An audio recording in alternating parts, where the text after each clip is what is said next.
2 tahun menggalas jawatan di Yadim ini masih belum mampu lagi menghafal lagu Negeri Sembilan. Janganlah kita menjadikan kelompok kita ini satu kelompok yang eksklusif.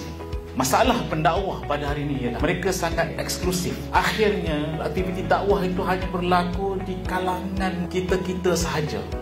Jadi jangan hanya tertumpu kepada geng surau sahaja. Keterbukaan kita dalam konteks dakwah itu mesti luas.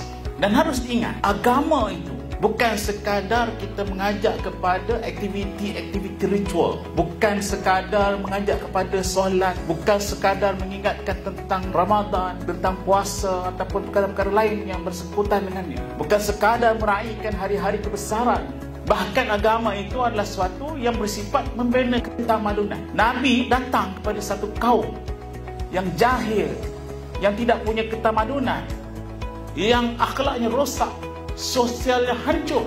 Akan tetapi dibina dari situ bukan sekadar pengenalan kepada Tuhan yang satu, bahkan membina satu ketamadunan sehingga terbinanya satu agama, satu negara yang unggul dan mendepani teknologi pada ketika itu.